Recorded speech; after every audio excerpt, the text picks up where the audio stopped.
senior writer, Bleacher Report, Fox NBA dude. Brought to you by Mercedes-Benz, the best or nothing. All right, let's start with Zion. Listen, he's not a pitcher.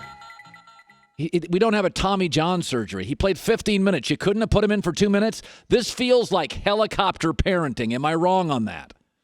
You are dead wrong. And by the way, you should listen to Joy more, too, when it comes to Milwaukee and the balance of power in the NBA and Giannis. But I'm not going to digress. It's your show. Are we not going to talk about the fact that Zion's plus-minus, and I'm not a total plus-minus analytics guy, he was minus 16. That was the worst on the team. Yes, he is unbelievably electric when it comes to his offense and his ability to kind of create something out of nothing. But defensively, he's not just mediocre. He's terrible.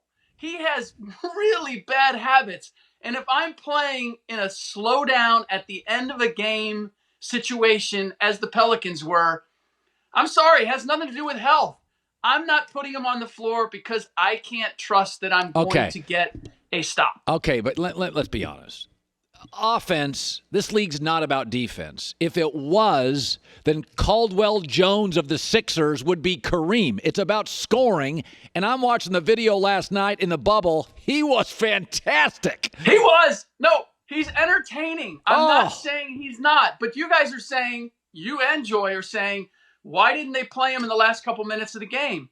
Because he was going to have to score every time because he was going to give something up every time. I understand ultimately why they didn't do it. They got off to a terrible start when he was in there. Yeah. Was he scoring? Yes. Were the Utah Jazz scoring? Yes. And there was a connection between those two. So when it comes to trying to execute and finish the game, scoring is most important the vast majority of the game. Okay. But in the last 2 minutes, you've got to be able to get stops, and Zion just isn't there yet. All right. Jeez. I know you like positive. I wish I just heard your speech. Like, I want to be one of those positive people. Yeah. I'm giving you a solution. Don't play Zion 46 minutes. Just don't play him the last 2. Yeah, you and I are not going to agree on that. Okay, so Lakers Clippers. I can take 2 routes on this. Here's one of them. Lou Williams didn't play. Montrezl Harrell didn't play, and Kawhi got into foul trouble. This is just not going to be a night. I mean, you can't lose 40 points in 2 guys, and then Kawhi gets 2 fast fouls. The Clippers should look at this and think, hey, we came within a shot of winning this thing. We didn't have 40 normal points, and Kawhi, he couldn't play for most of the first quarter. Yeah. That's the problem for me, Colin, is the fact that I feel like the Clippers are thinking that way. They've been thinking that way. And as a result, they're not paying attention to the details. They should have won that game. They did what we've seen them do multiple times during the season and against the Lakers. We can mess around for a while, and then, you know what? We'll turn it on when we need to turn it on, and we'll finish this. They did not execute at the end of that game. They didn't really call a play at the end of that game. And LeBron James came through with what he needed to do. LeBron getting the rebound of his own missed shot and putting it back was egregious. Alex Caruso going coast to coast with nobody challenging him. That was weird, yeah. With the game on the line was horrific. But that attention to detail, that focus, like, that's a muscle. You build that, and you build the ability to do that for 48 minutes for multiple games. The Clippers, for all their talent, have not been doing that. And are they better than the Lakers? Hell yes. They are, talent-wise, it's not close. But their focus and their attention to detail leaves them vulnerable for things that happen like last night. So it was right before Anthony Davis, last 2 weeks before Anthony Davis got traded to the Lakers. And there was an executive in the NBA I talked to, and he said, the problem with Anthony Davis is there's no dog in him. He goes, that playoff series they won in New Orleans felt like it was about Rondo and Drew Holiday. It was. And so here's interesting. 4 games against the Clippers. Mm-hmm. Anthony Davis in the fourth quarter has scored 2, 0, 4, and 4.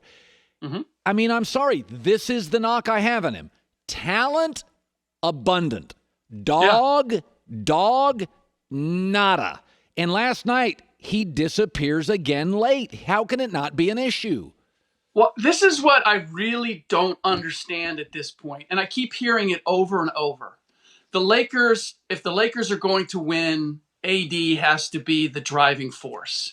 AD has to be the go-to guy. And by the way, we're seeing him shoot threes. Does that remind you of anybody? Kevin Love, Chris Bosh? Like It's not by accident. When you play in the LeBron system and you're a big, you end up having to go out to the perimeter. In part because you need to leave things open for LeBron, and in part because AD is very good one-on-one on the block. If you saw early on in that game, anytime the Clippers muddied it up, and sometimes they'd send a double, sometimes they wouldn't, AD's not a playmaker. He is a phenomenal talent, but he's not a playmaker, which is why you're not going to give the ball to him on the block and expect him to make plays for himself or somebody else. It just doesn't happen. And when he was in New Orleans, he was there for 7 seasons. They made the playoffs twice. That's right. Once it was a tiebreaker with an Oklahoma City team that was missing Kevin Durant for all but 27 games, and I think Russell played 60 plus. They were an injured team, and the Pelicans snuck in, promptly swept out, didn't even win a game. The next time was 2018.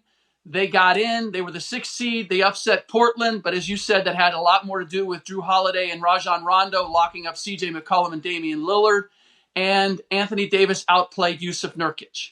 Why do we keep talking about Anthony Davis like he's Kevin Garnett or he's Derrick Rose or he's one of these guys that is a superstar that can carry a team? He can't. He had 7 seasons to do that in New Orleans, and they got there twice. And I can't even say they got there twice all on his back. So the idea that he's now going to carry this team, this Lakers team, to a championship, having never been past the second round in his 8th season, I don't understand why we keep talking about that. If the Lakers win, it's going to be because of what LeBron James did last night, which made 2 big defensive stops at the end of the game and ended up hitting the winning basket. He's going to have to do that just about every time.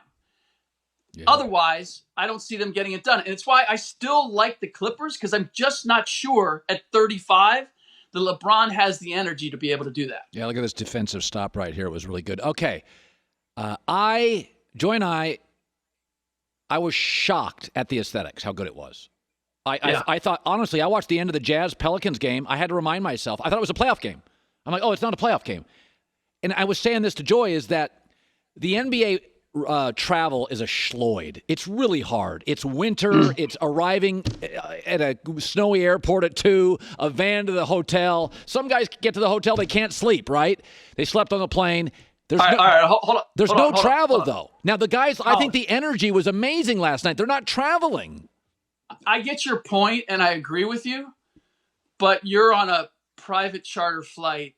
You are staying at the Four Seasons. Yeah. You have a bus waiting for. Like, I can't go so far as to say that their travel is like anybody else's travel. It is. I've made those trips. I've been with teams.